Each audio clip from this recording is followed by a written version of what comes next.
Olá, pessoal! Sejam bem-vindos à minha casa. É uma grande alegria ter você aqui. Estou trazendo esse conteúdo, uma série de algumas aulas, onde nós vamos estar falando aqui sobre a realidade natural. E nós vamos entender, essa diferença e como a gente faz uma aplicação disso na nossa vida, em relação a sermos seres que adoram a Deus. Então, você também pode perguntar, é uma aula gratuita, Jade? Sim, porque eu tenho conteúdos, muito mais profundos, onde eu vou falar muito mais abertamente sobre as coisas, onde eles estão disponíveis para você estar, acessando, estudando e crescendo na sua vida com Deus. Então vamos lá, eu queria começar aqui pelo texto de 1 Coríntios, no capítulo 2. Eu vou estar lendo e depois eu vou estar pontuando, E eu, irmãos, quando fui ter convosco, anunciando-vos o testemunho de Deus, não fui com sublimidade de palavras ou de sabedoria, porque nada me propus saber entre vós, senão a Cristo e este crucificado. E eu estive convosco em fraqueza e em temor e em grande tremor.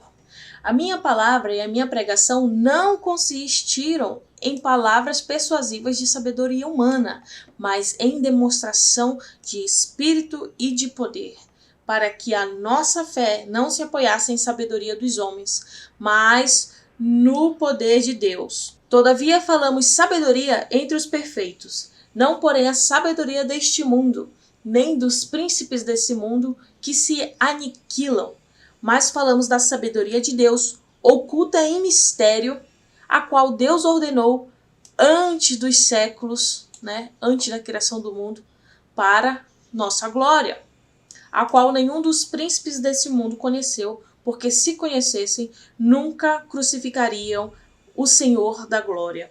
Eu quero parar aqui,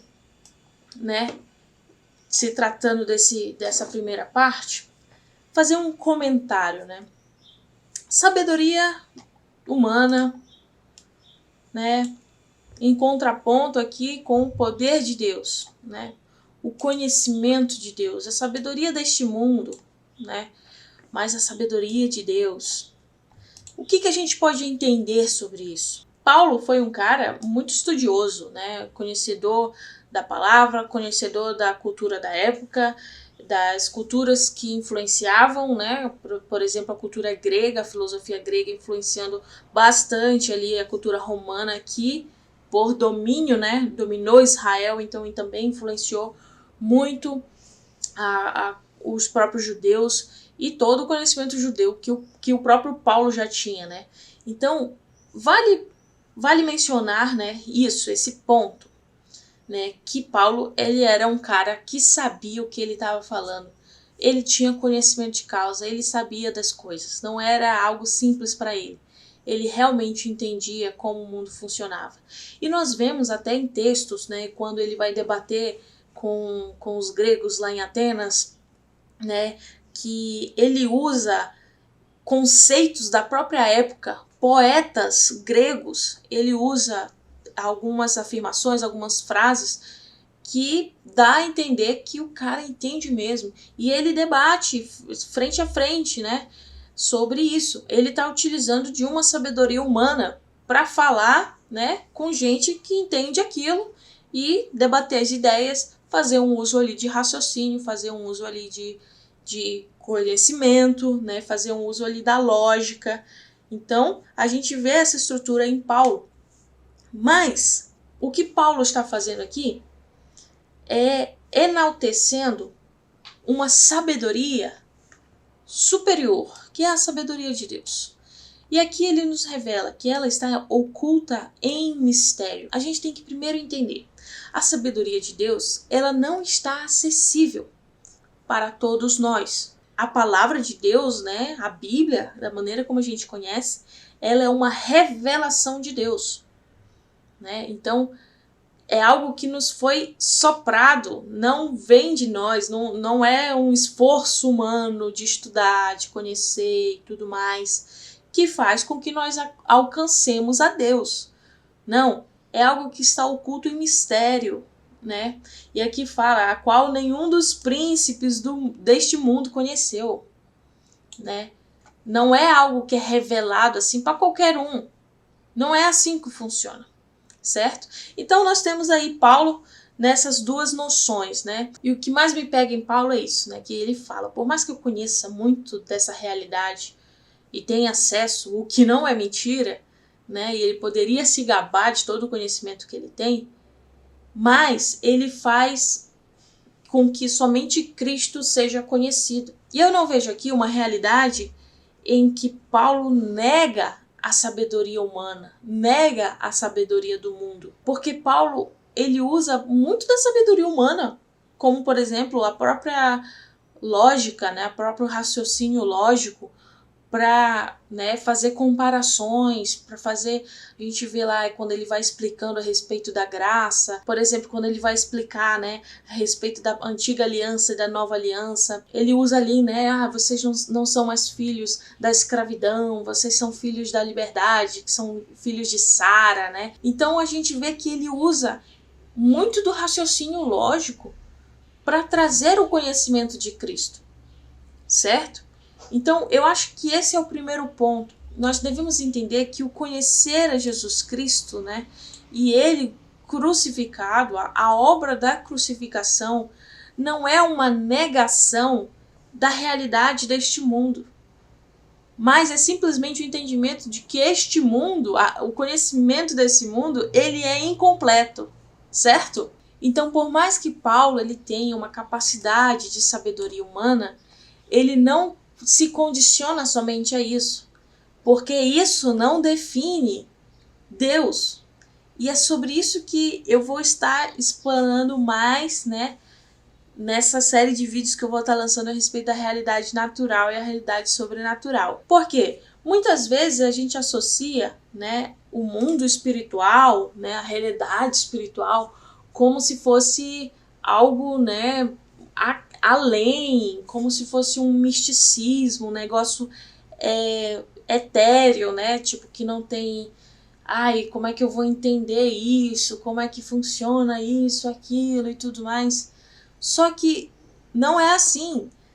A realidade de Deus, né? Ela está disponível para nós, e o conhecimento do mundo espiritual é conhecer quem Deus é. Então, se você está disponível para buscar a Deus dentro da sua própria realidade humana, natural, você vai ter um aprofundamento na realidade sobrenatural.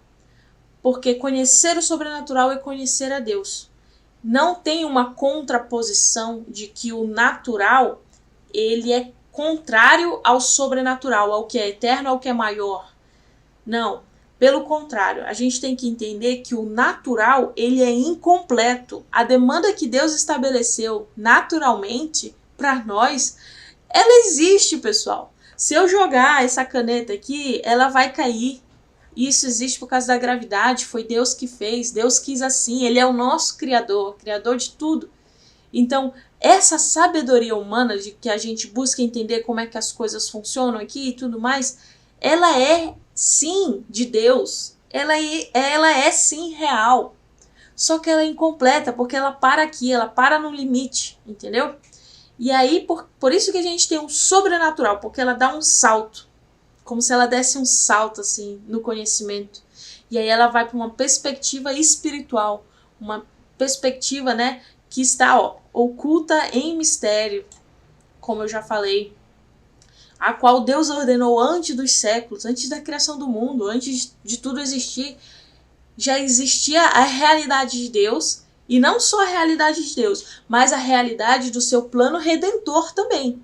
Porque Deus já sabia o que ia acontecer, Deus já sabia o que ele ia fazer, o mundo, que o homem ia cair, e Cristo, em sua eternidade, já se sacrificou por nós.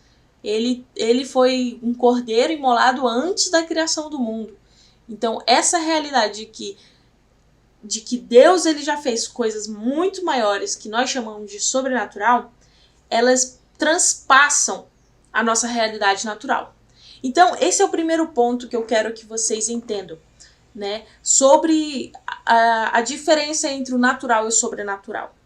O natural, ele é limitado, e o sobrenatural, ele completa a realidade natural. Nós temos que entender assim, porque senão nós vamos cair naquele erro de ciência, né, a razão versus a fé, a ciência versus a religião. E não é assim que funciona. A ciência, ela, na verdade, ela precisa entender a Deus para explicar como é que realmente as coisas funcionam. E nas próximas aulas eu vou estar falando um pouquinho mais sobre isso. Mas nessa aqui eu quero que primeiramente o nosso coração esteja totalmente entendido sobre essa realidade, sobre que existe uma realidade natural e existe a realidade sobrenatural, que é muito maior, e que uma, né, precisa da outra para se completar. Por que eu digo isso? É sobrenatural. Lógico que Deus existe e tudo mais, mas para completar a gente precisa da natural na nossa percepção, porque Deus em sua eternidade ele existe, ele faz o que ele quer, ele não precisa de nós para ser qualquer coisa, certo? Mas partindo da nossa perspectiva, nós como seres humanos, para irmos até Deus, né, nós precisamos da realidade tal qual a gente vive, né? Então, por exemplo, se Deus é um Deus provedor, para chegar até ele eu preciso, né, de um pão de cada dia que ele me provê. É mais ou menos assim que funciona. Se a gente for fazendo, né, esse pensamento, esse raciocínio mais profundo, nós vamos ver que nós temos o mundo onde nós temos as nossas funções que Deus estabeleceu, né? A nossa realidade, o nosso cosmos, como funciona. Tem o dia, tem a noite, a gente planta, a gente colhe, né? As pedras caem no chão se a gente jogar ela para cima. Existe toda uma realidade, né? Existe a verdade, existe a mentira. Então, existe toda essa realidade que a gente não pode negar, que está para nós, para a nossa percepção. Mas, por exemplo, se a gente pegar a percepção dos anjos, ela é diferente, porque o anjo não precisa de uma terra para existir. Ele tem uma realidade de um corpo que está acima do nosso. Então, é um raciocínio um pouco mais denso, mas eu quero que pelo menos vocês prestem atenção nisso, né? E vão contra toda tentativa de achar que existe uma divisão entre a ciência e a religião, entre a razão e a fé. Sim, existe uma separação, né, entre a nossa realidade natural e a realidade sobrenatural. E o nosso objetivo é alcançar toda essa realidade sobrenatural, realidade espiritual, viver a partir dela, né, e fazer com que Deus esteja presente no nosso dia a dia, na nossa realidade natural. E isso a gente alcança através de uma vida de disciplina, uma vida das disciplinas espirituais, né? Uma vida de devoção a Deus. Isso não é impossível. E lembrando que na eternidade, toda essa realidade natural e sobrenatural, ela vai se misturar, porque a realidade de Deus, ela vai estar disponível para nós de uma maneira totalmente infinita e completa para nós, em que nós vivendo como Adão vivia no Éden, né? Adão e Eva, antes da queda, nós termos aquela plena comunhão com Deus e tudo se voltará ao normal. E esse mistério, né, oculto, ele vai se desfazer e todas as coisas vão, né, se fazer plenas em Deus. Tá bom, pessoal? Então, fico com esse conteúdo aqui. Até a próxima.